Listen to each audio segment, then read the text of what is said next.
아무래도 동공천 문제 아닌가 싶습니다. 이게 최근에 국민적인 공분을 낳고 있고, 사실 이게 단순히 우리 정치권 내부의 문제라고 하기에는 가뜩이나 취약한 뭐 지방 의원 제도에 대한 국민적인 신뢰까지 굉장히 많이 무너뜨리고 있는 상황이기 때문에 동공천 문제를 좀 우선적으로 말씀드리지 않을 수 없을 것 같습니다. 실제로 최근에 사실 우리나라 정치가 수십 년 전에 비해서는 굉장히 많이 깨끗해졌다라고 많이들 자부심 갖고 있었는데, 그제죠 더불어민주당 출신이었던 강선 의원 체포동의안이 통과되고 또 김경 서울시 의원 구속영장까지 해가지고 동공천 문제가 2026년 한국 정치를 뜨겁게 달구고 있는 상황입니다. 근데 이게 뭐 많은 분들 아까 무투표 당선 문제나 뭐 각 지역별로 한 당의 일당 독점 문제들을 이야기하셨지만, 사실 그런 문제들이 다 복합적으로 나타나서 공천권이라고 하는 권리를 마치 특정 정치 내지는 특정 정치인 집단이 갖고 있는 것처럼 우리가 다 통용되는 어떤 하나의 관념을 가지고 있고, 그 공천권이라고 하는 것을 돈을 주면 살 수 있는 것처럼 지금 뭐 시세표라는 게 돌아다니고, 기초의원 얼마, 광역의원 얼마, 뭐 단체장 하려면 얼마라는 것들이 정치권에 마치 정말 뭐 하나의 통용된 가격표가 있는 것처럼 돌아다니고 하는 부분들이 결국은 여러 가지 면에서 대한민국 정치의 특히 지방선거 공천에서의 불투명성, 폐쇄성, 그리고 비민주성 같은 것들을 좀 아주 잘 보여주고 있는 그런 현상이다라고 생각을 합니다. 그리고 지금 우리 돈공천 문제와 관련해서 물론 공천 대가로 돈을 주고받고 하는 거는 뭐 당연히 불법이죠. 뇌물죄의 문제도 되고 한 문제지만, 조금 더 광의의 문제에서 우리가 지방선거를 돈벌이의 수단으로 생각하고 있는 것 아닌가라는 거를 좀 우리 정당들이 그런 생각을 갖고 있지 않은가 하는 것이, 그 부분도 하나 문제 제기를 하고 싶습니다. 지난 지방선거 지난 2022년 지방선거에서 양대 정당이 걷어들인 공천 심사비 규모가 어느 정도인지 혹시 아십니까? 여기 뭐 다 전문가분들이니까 아시겠지만, 지난 지방선거에서 국민의힘이 119억, 더불어민주당이 113억을 후보자 공천 심사비로 걷어들었습니다.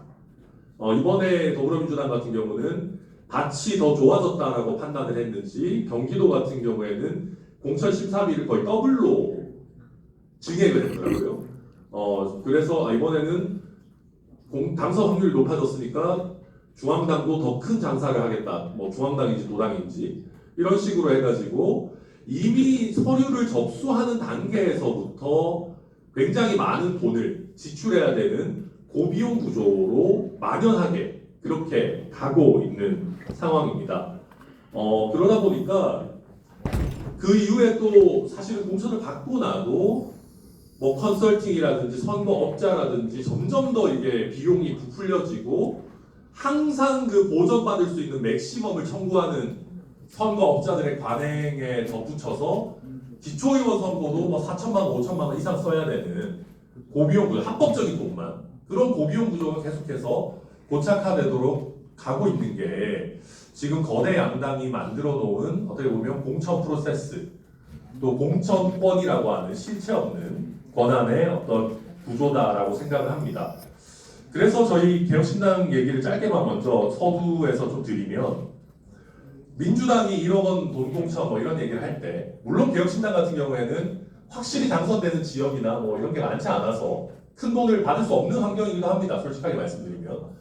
그래도 저희가 좀 취약한 정당 회계 상황을 이번에 좀 돈을 땡겨볼까라는 생각을 안 하진 않았습니다. 근데 그런 상황에서 저희는 이번에 과감하게 당이 받을 수 있는 돈을 아예 없애기로 했습니다. 저희 개혁신당은 이번에 공천 심사 비용이 최대 2,000원입니다. 당원이면 0원이고요. 당원이 아닌 분은 당원 가입을 해야 되기 때문에 2,000원을 내고 공천 심사를 받을 수 있습니다. 그 결과 지금 개혁신당에는 지금 이미 400명이 넘는 분들이 공천 신청을 했고, 실제로 정치 경력이나 인지도는 다소 떨어질지 몰라도 굉장히 유능하고 참신한 인재들이 굉장히 많이 몰려들고 있고요. 그 중에서 특히 거대 양당에서 활동했던 분들도 많이 계십니다. 그래서 제가 공천 면접도 하고 있는데 실제로 면접을 보다가 지금 바로 왔습니다. 오늘 공천 면접 2시부터 보다가 바로 여기 왔는데 아니 국민의힘이나 민주당에 있다가 여기 왜 왔냐. 개혁신당 굉장히 힘든데 사실은. 근데 그분들이 하시는 얘기가 그런 거예요. 내가 큰 당에 있을 때는 나라는 개인의 어떤 능력이나 어떤 비전을 보는 게 아니고 내가 당에 내지는 우리 당협이나 지역위원회에 더 솔직하게 말하면 우리 지역 국회의원한테 어떤 보탬이 될 수 있느냐만 보고 나를 되게 도구적으로 보더라. 내가 얼마만큼의 돈을 쓸 수 있고 얼마만큼의 사람들을 데리고 와서 동원할 수 있고 이런 걸 가지고 나의 가치를 지금까지 평가받아 왔는데 이거는 좀 그만하고 싶다.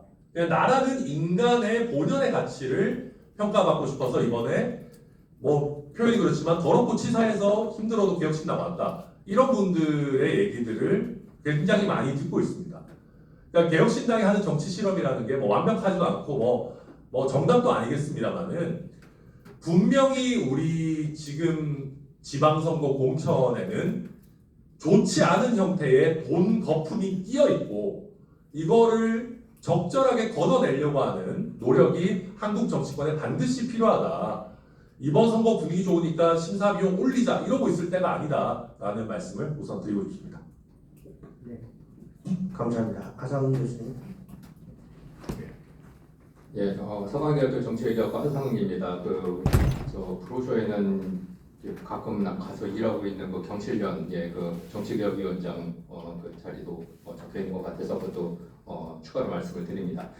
저는 이제 이 발언 순서가 뒤에 오면은 이제 겹치지 않게 이야기를 한다는 부담이 있어서 지금 계속 메모를 하면서 이거 말하려고 했던 거 이미 하시는구나 이러면서 지워가면서 지금 한 몇 개 남겨놓은 게 있는데 이제 그 중에서 좀 하나 말씀을 드리고 싶은 것이 이제 질문이 지방선거 공천 관련해서 이제 가장 큰 문제가 뭐냐? 그럼 이제 앞에 이제 세 분의 그 정치인과는 다른 시각에서 유권자 시각에서 딱 한마디 드리고 싶은 것 그리고 아마 일부에서도 얘기가 안 되었던 그런 내용이 뭐냐면 제발 공천 빨리 해달라는 겁니다. 제발. 선거 임박해서 내 지역구에 누가 나오는지를 알게 돼요.